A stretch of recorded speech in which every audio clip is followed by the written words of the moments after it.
Je trouve qu'il y a beaucoup trop de femmes, en fait, qui pensent que, elles n'ont jamais vécu d'abus sexuels. Et en fait, quand on retranscrit un peu les choses correctement, il y en a vraiment beaucoup trop, en fait, qui en ont vécu.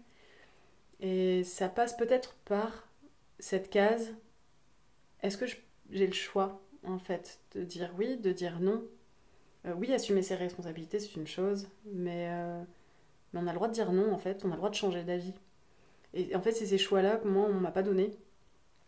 Et que ce soit mes parents ou l'école, enfin, je pense qu'il y a tout un monde par rapport à ça. Je blâme personne, mais je trouve que c'est important, enfin pour moi. Donc du coup, j'ai envie de le transmettre et de le donner aux autres, quoi. Parce que je pense que c'est important.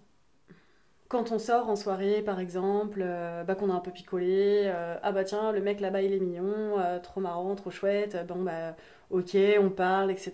Et puis en fait, on se dragouille un peu, puis c'est sympa, et puis le mec il te dit bon, bah viens à la maison, et tu te dis bon, de toute façon, en plus chez moi c'est beaucoup trop loin. Et là tu te dis bah pourquoi pas, en plus je m'entends bien avec lui, et puis en fait, ok, on s'embrasse, mais on n'a pas envie de plus, et en même temps on se dit bah merde, on est déjà chez lui, donc en fait on est obligé. On est obligé de coucher avec lui. Parce que sinon, enfin, bah merde, enfin, t'as dit que t'allais chez lui, donc bah t'as pas le choix. Donc voilà, moi, ce que je me suis dit. Alors qu'il y a des moments, j'avais envie de dire, bah non, en fait, j'ai pas du tout envie. Mais j'ai pas osé parce que pour moi, bah, il fallait que je sois responsable de mes choix et de mes actes. Donc du coup, bah voilà. Il y a ça, il y a des personnels de santé quand même, ça allait jusque-là, euh, qui du coup m'ont touchée. Et puis il fallait que je fasse confiance.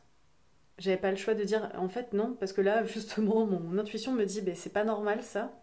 Non, non, mais tu dois faire confiance. Ah, donc j'ai pas le choix. Oui, pardon, je dois faire confiance. Donc du coup, bah on fait confiance. Et en fait, c'est ces choses-là, bah non, en fait, on n'est pas. On a le droit de dire non, on a le droit de changer d'avis. Je dis bien on, parce que je pense que c'est général. Mais en tout cas, aujourd'hui, j'ai. Ouais, tout ça, là, ça. J'ai envie de le transmettre. C'est. Les, pareil, le viol conjugal, hein, on n'en parlait pas, il y a des gens pour qui ça n'existe pas, mais en fait ça existe. Quand on dit non 3, 4, 5 fois, oh mais s'il te plaît, et puis là on se dit, bah c'est vrai qu'on est en couple, donc en fait on n'a pas le choix. Mais encore une fois, si, on devrait avoir le choix et on devrait en fait savoir qu'on a le choix. Voilà. Et je pense que d'être au courant d'avoir ce choix-là, ça nous permet du coup bah, de dire oui ou de dire non, mais puis sans qu'il y ait de soucis quoi. Aujourd'hui, tu peux en parler. Est-ce que tu as vécu ces expériences seule à l'époque ou tu as pu en parler aussi avant? Alors non seulement j'ai vécu ces expériences seule, mais surtout, en fait, je me suis même pas rendu compte que c'était de l'abus sexuel, que c'était des viols. Je m'en suis même pas rendu compte. Je m'en rends compte cette année. C'est cette année que je me suis dit, mais en fait, Margot, mais tout ça, c'était pas normal. J'ai des amis qui ont vécu des viols. Et du coup, moi, j'étais là, ma pauvre, mais je suis tellement désolée pour toi, mais ça doit être horrible, mais comment tu te sens aujourd'hui? Puis pour moi, c'était en plus la fin du monde, hein, parce que du coup, forcément, hein, quand on vit ça, c'est qu'on est complètement détruit. Et puis en fait, j'ai réalisé cette année que ça m'était aussi arrivé. J'ai été très très bien aidée, super soutenue. Donc je me rends compte que c'est pas du tout la fin du monde, c'est pas grave. Voilà, je vais réussir à vivre ma vie sans problème. Mais que en fait, j'ai vécu ça. Et en fait, je le savais pas avant. Et je me rends compte aujourd'hui. Et du coup, je suis pas seule.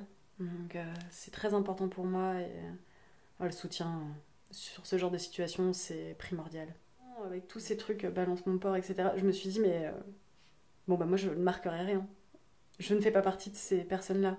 On a vu plein de manifestations de femmes, justement, qui disaient, bah en fait, oh stop, on arrête tout ça. Mais je me sentais pas concernée du tout. C'est même pas. Ça m'est même pas venu à l'esprit.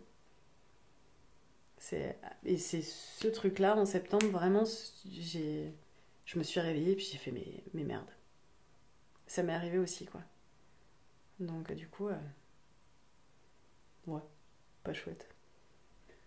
Est-ce qu'il y a eu un élément déclencheur commun au mois de septembre? Il s'est passé quelque chose de particulier? Euh, je sais pas trop. Je sais qu'à ce moment-là, je faisais pas mal de phases. Je suis nulle, je suis une grosse merde. Enfin, voilà, c'était un petit peu dur. J'ai eu des petites phases comme ça, mais qui duraient longtemps. Enfin, pour moi, longtemps, c'est au moins 24 heures. Très compliqué. Il fallait pas qu'on m'approche. Je pouvais pas. Enfin, même mon chéri pouvait pas me toucher, m'embrasser. Enfin, c'était pas possible. De toute façon, j'étais moins que rien. Donc, je me demande si c'est pas tout ça en fait qui a déclenché ça. Ouais, sûrement. Après, peut-être que c'est ma tête qui a dit ok, c'est bon. Maintenant, tu peux régler ça, quoi.